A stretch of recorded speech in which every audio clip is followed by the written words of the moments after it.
It is Big Podcast. Have you ever noticed this? A new year comes around. You go to an event and you meet other podcasters, maybe a conference, a meetup. All of a sudden, you're engaged. You're back in the game. You're motivated. This is Big Podcast Playbook, the marketing podcast for podcasters. My name is David Hooper. BigPodcast.com is where I live. Radio studios, podcast studios, in the trenches with a mic in my hand. I live, breathe, eat, sleep, audio, and podcasting. That is why I'm here, to help you do something similar to that. And not only do that, but do it in a sustainable, profitable, and impactful way. I'm going to talk about different core elements that you need to do that. I'll tell you how I came up with the idea for this. I am very marketable as a podcaster or audio professional, or I don't know, whatever it is that I do. A lot of hats. And that's the reason why I'm marketable. I can host. I can engineer. I can produce. I'm good with people. I can book guests. I can find guests. I'm organized. I can edit. I can tell stories. Those are just a few of the skills that you need to make it in this business. You don't necessarily have to have all of them, but the more of them that you have, the better the opportunity is for you. And I'll give you a story. I knew a guy, old school voiceover talent. This guy was amazing, had one of those movie trailer voices, deep, baritone, great inflection, great delivery. But when it came to actually doing that, that was all that he had. There was no engineering. There was no recording himself. There was no marketing. There was no editing. There's none of that. He could step up to a mic and he could deliver. He was great. The problem is that we are in a different world. Everybody that I know that is making a living as a host or a producer or as voiceover, wearing multiple hats. So this guy, even though he was extremely talented, a great reel, a lot of experience, if you had a script and you had a mic and an engineer and an editor and a producer, he could get you what you needed. The problem is there are a lot of guys that could get you what you needed, or at least 80 or 90% of what this guy could do, and do everything. I had a funny experience at a podcasting conference. This shows how out of touch some people are. It was a lady from NPR. And look, I love NPR. I'm an NPR Plus member. I'm paying them every month. I think it's important that we have NPR. When it comes to podcasting, they do it right, but they do it differently than most independent people. So this lady from NPR, she's giving a presentation. She's on a panel. She's taking questions. Somebody in the audience asked her something about production. And she said, well, that's really for your producer. And I'm thinking, lady, these guys don't have a producer. They're independent podcasters. Read the room. Who are you speaking to? Which, of course, is another skill that you need to be a successful podcaster. I've done work for NPR, and it's really interesting because a lot of the work that I do, I would only do some of it at an NPR station. For example, an NPR station, they've got somebody to screen the call. They've got a producer. They've got an executive producer. They've got a host. They've got an engineer. A lot of situations that you're going to be in, you're doing all of that. So let's get into what all of that looks like. I'm going to divide this into 6, maybe 5 or 6 episodes. Let's see here. 1, core on-mic skills. These are things that are going to make you immediately feel better about what you're doing and be better at what you're doing. We're going to talk about content and writing skills. That is what separates the forgettable from the bingeable. That's what's going to make somebody listen to you. 3, production skills. And production skills, that's what keeps you independent. You might have heard me talk about Zeta Christian. She is the oldest active podcaster that I know and the oldest person to start podcasting. She started at 69, still going strong into her 70s. She's into editing. She's into storytelling. I asked her about the editing. I said, Zeta, you could hire this out if you wanted to. She said, no, I don't want anybody in the way of me getting my message out. And that's what the core production skills are going to let you do. That's going to let you be independent. If somebody's not available, you're going to be able to get that episode out. If you can't afford it, you're on a budget, and budgets are tight, you're going to be able to step in and do that work if you need to. If you want to market yourself as somebody like a hired gun, the more skills that you can do, the more you're likely to be hired. I'm going to talk about show management and booking.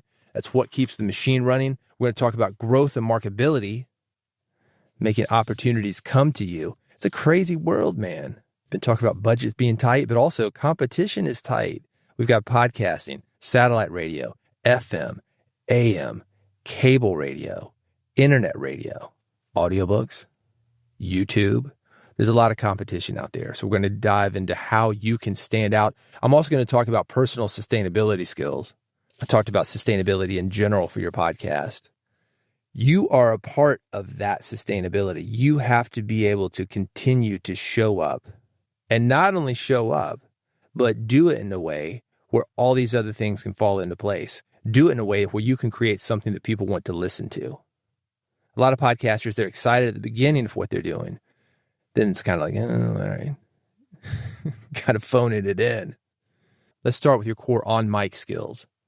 These are what's going to make you feel instantly better about what you're doing. They're non-negotiable. If you want to sound professional, if you want to be taken seriously, you've got to have these. Hosting. Man, you got to be able to control the pace. I see way too many hosts have an experienced guest in who starts controlling their show for them, or have an inexperienced guest who controls the show in a different way, like, yeah, okay. You got to be able to control the pace, man. That's either slowing people down when needed or bringing them up. And this isn't just with guests, by the way. This is with any kind of monologuing. This is you having a beginning, a middle, and an end that doesn't necessarily have to be the same thing. Maybe it's slowing things down for that deeper moment. You might have heard that Casey Kasem, coming out of a death dedication, that thing. Look it up on YouTube if you haven't heard it. A listener has a sentimental letter. Somebody has died. A little dog named Snuggles. You can't have that upbeat number, as Casey calls it, into that. You've got to be able to control your pacing. Sometimes you're going to have those moments where you slow it down, just like I'm doing now, where people lean in and they pay attention. Other times, you're going to want to be funny. You're going to want to be loud, angry. When I talk about being flexible, it helps if you can do all of those things. You don't have to be a comic. You don't have to be so serious all the time, but you need to be able to bring that when it is needed, especially if you've got guests, if you've got callers, if you've got letters. You have to be able to control your pace and control their pace as well, or at least kind of give a buffer to them. We'll dive deeper into that as this series goes on. You want to make listeners feel personally addressed. And I just did that. I said you want to make listeners feel personally addressed. This is an episode for podcasters. This is an episode for audio professionals. But specifically, this is an episode for you. I am talking to you. I don't say, hey, in radio land, hey, in podcasting land, all my fans listening. Can you believe people still do that? Sounds like 1950s radio. Yowza, everybody. This is the Big Podcast Playbook, going to all my fans out there, all you podcasters. No, we don't do that anymore, man. It's you talking to them, and them meaning one person, each individual person listening. To do that, make listeners feel personally addressed. You can say you. You can call somebody by name. If you're reading one of those letters, especially something like a death dedication, somebody who's written you a letter, sincerely, John. John, here's your request and dedication. You're talking to that one person, but people are living vicariously through that one person. They see themselves in that one person. You to them being one person. There's a phrase in radio, you get in, get good, get gone. Meaning, you jump in quickly, you do what you need to do something good, and then you're out of there. Knowing when to jump in, knowing when to leave. When it comes to pacing, especially with guests, you got to know when to guide them. You need to know when to get out of the way. Let's dive a little bit more into that. What does interviewing look like? Short, open-ended questions. You don't need to dominate the conversation. You need to get to the point. And this is where editing comes in. You can start to see where this all fits together. You editing yourself in the question that you ask as you are asking that question. You don't need to give the big background. You don't need to give the backstory. You don't need to explain yourself. Ask the question and assume that the guest is going to be able to answer it. And if the guest isn't able to answer it or doesn't want to, whatever, it could be a million things, know that you have the ability to handle that. You can ask short, open-ended questions. Don't need to give them the backstory. Don't tell them about the labor pains. Deliver the baby. Something else in interviewing, And this is embarrassing, man. I feel embarrassed for the guys that do this. Are you doing it? You go in with an agenda, 10 questions, but because you're not listening, you're focusing on the agenda, you go into that next thing without responding to what's happening now. There's a well-known podcaster, same 10 questions every episode. That's not listening. That's running through an agenda. And you would have something like that death dedication. Well, and then my mom died. Great follow-up opportunity. Instead, it would go into something like, what's your favorite success quote? Wait a minute.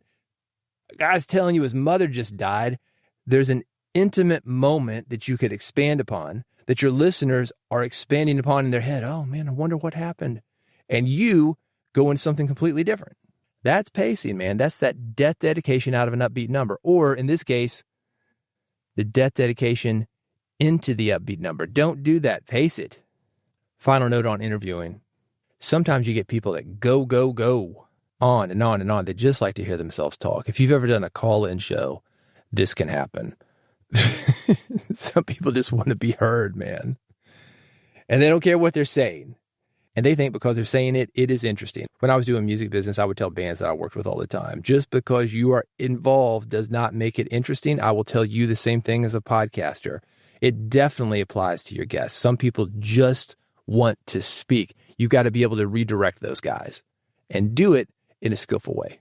You also have to be good, and this would especially be somebody in a live situation, like you're doing a live event or you've got a live call-in show. You've got to be good with saying, all right, great, thanks for the call, click. Moving on. I do this all the time if I'm moderating a live panel. Bill, thanks for the answer. John, what do you think?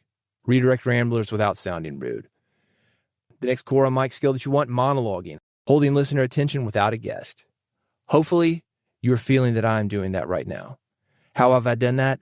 Outline this thing. I've got 5 skills that I'm going over today, but I set the thing up to let you know what's coming in the future. I'm throwing little stories in. Monologuing is helpful because it makes sure that you're able to get an episode out, the episode out, get what you want out without being reliant on a guest. So many people are not. This is another sad thing that you'll see if you get on a Facebook group for podcasters or any kind of forum for podcasters. Oh my God, I need a guest. Don't have a guest. Got to get an episode out tomorrow. No, you don't.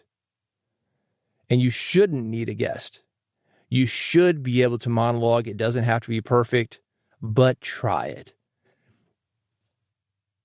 Right now, if you're doing an interview-only show, and I get it, a lot of people do interview-only shows.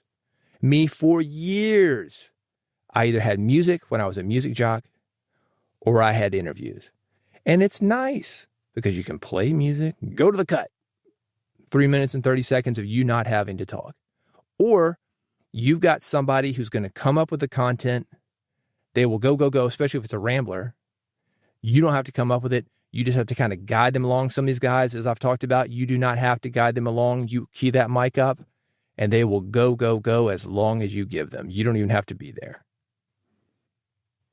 We're used to talking to people. We don't monologue in daily life. Monologuing is weird. So you're going to have to practice it. But if you want to be a powerful podcaster, you need to get better at it. One of the ways you can do it, go to Toastmasters, practice it. I do a podcast, I call it The Sausage Factory. This is daily, and I have thousands of episodes. I have been doing it for about 10 years. All I do is monologue. I take a topic and I go.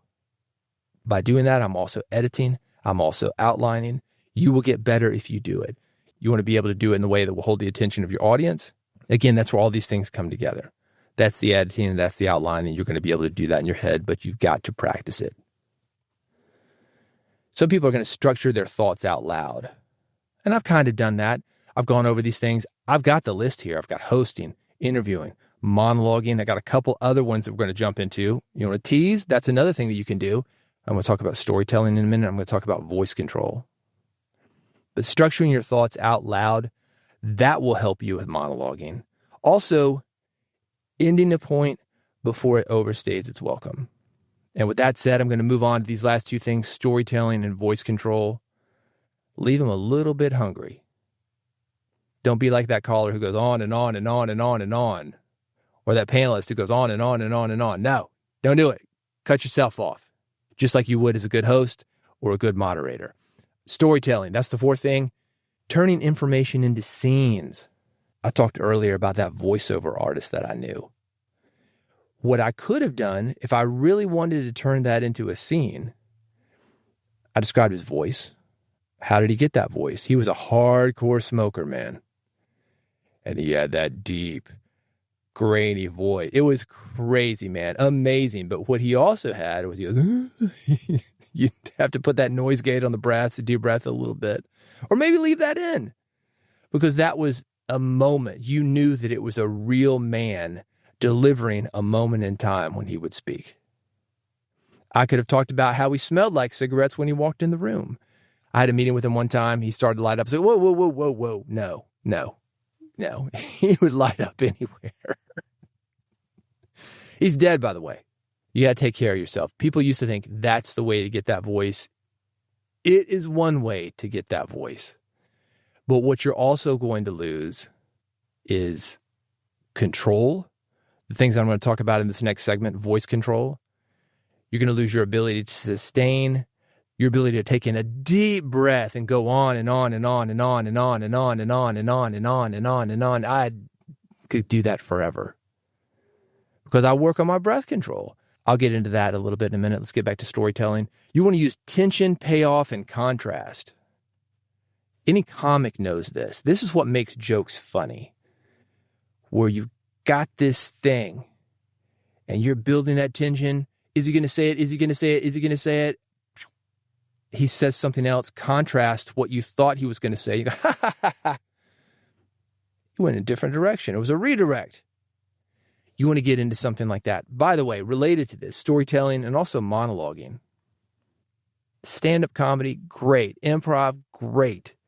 I talked about the Sausage Factory podcast that I do. One of the things that I do, I think on my feet.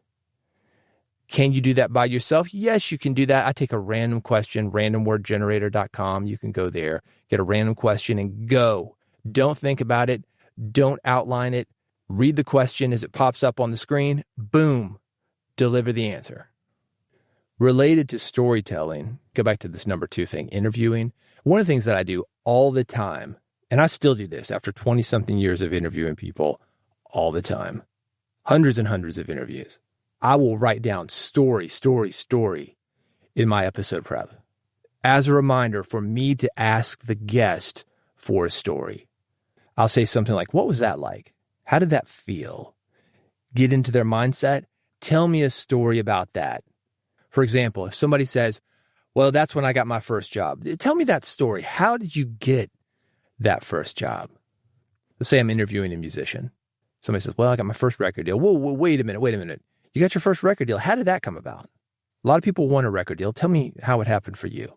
Then I'll get into the feeling. How did that feel when you signed that contract? Those are stories. And you can do the same thing with yourself.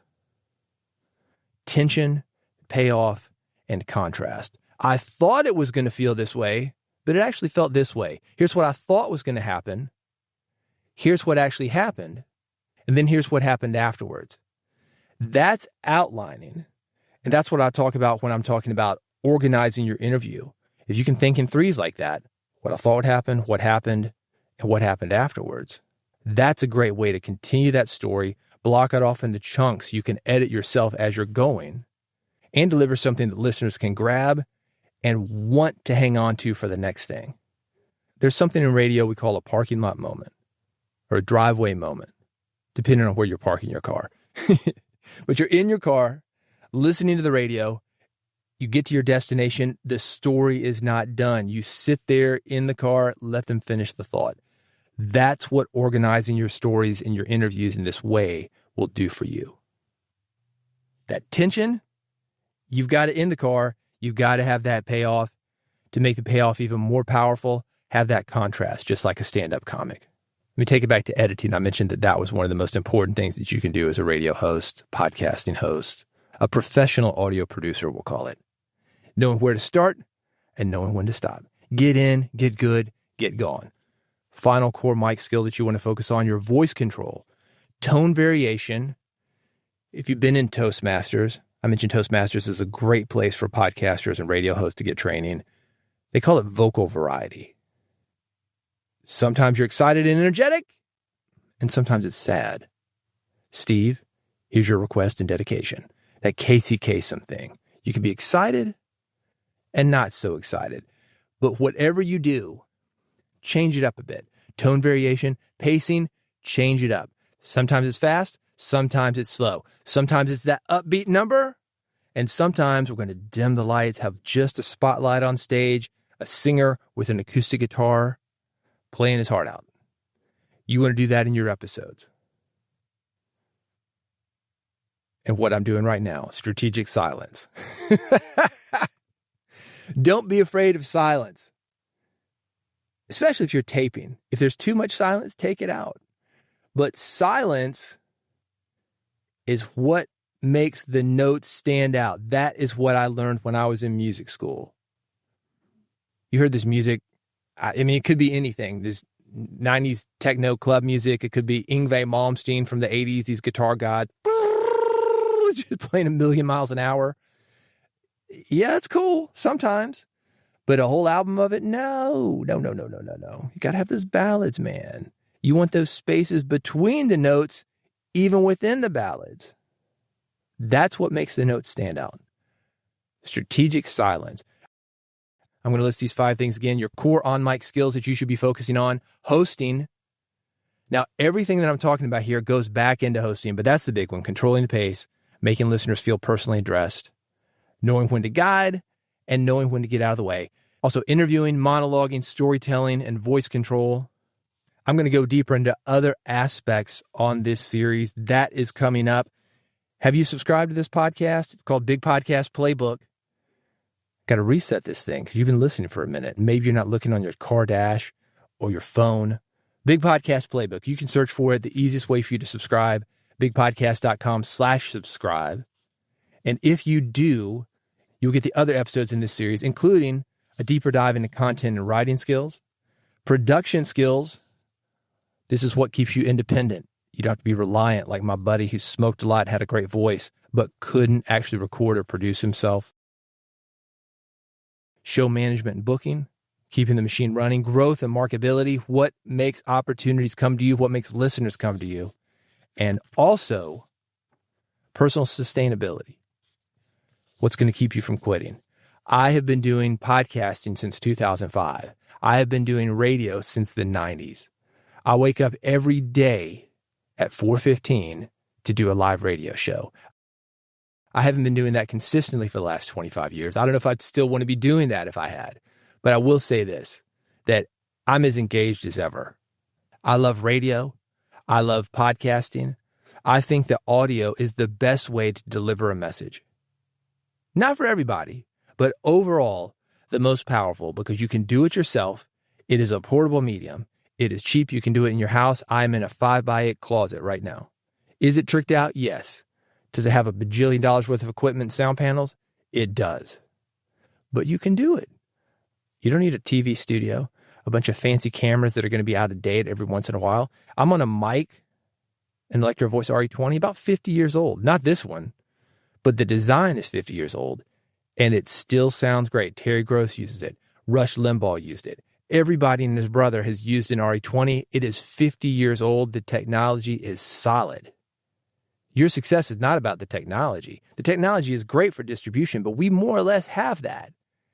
And the little intricacies that we have, the things like going from satellite to internet or phone to satellite, however we do things, that has not changed things as much as our ability to distribute our content via RSS, via the internet, via YouTube. However you're doing it, we've got that unlocked. You don't need to worry about the technology. We've got it.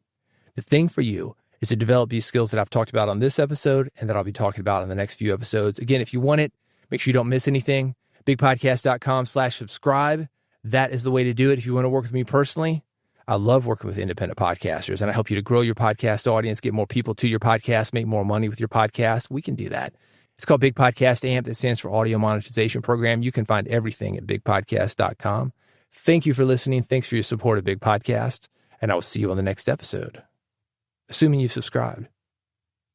You like those pauses in there? That's one of the skills we talked about. Rewind the tape if you missed that. Yeah, I still call it tape. Thanks for listening. I'll see you on the next episode. All right. David here with a little bonus content for you. I want to show you an example of the kind of voice that I'm talking about. I mentioned my friend here in Nashville. This is not him. This is a guy named Joe Kelly. Joe Kelly was a legend in voiceover, especially for rock shows and big rock stations. When you think about the 70s and the 80s, what we call classic cassette era rock and roll, that was Joe Kelly. Here's a sample from KLOS in Los Angeles. I've got something funny for you right afterwards, so stand by. While others relive our past, we push on to the future. 95.5 KLOS. Turn the corner on summer. The Rock and Roll 500. From the innovator. 95.5 KLOS. Gino Michelini sent you home laughing. Always something more to listen for. Hot rock events exclusively on 95.5 KLOS. Okay, so here's one more. This is an outtake where they are selling their packages. These guys did their own stuff. It was a production team, one guy doing the marketing and the imaging, and Joe doing the voiceovers. But I want you to listen for this. This is something that I have noticed with a lot of radio guys, where they get so in the habit of speaking as if they are on the air. I remember having a conversation with one of my buddies. He was a jock, worked for a station called KDF here in Nashville. And I mentioned something about 104.5, a local station here. And he said, David, I don't know if I know anybody at WKLT 104.5 Franklin, Nashville. I mean, he said where the antenna is, where they're broadcasting to. He gave me the call letters. It was pretty funny. Anyway, Joe does the same thing as he's talking, just a natural conversation. You're going to hear it in the middle of this short segment and also at the very end. Hope you're having a great one, and I'll see you on the next episode of Big Podcast Playbook. We have an AOR special for the rest of the summer. I don't know what it is, but Tammy Kinzer and Rick Figueroa know what it is. There's a CHR special, Joe. Right. That has to do with the Temptations, the Four Tops, the Supremes, and all those bands that bring back so many memories.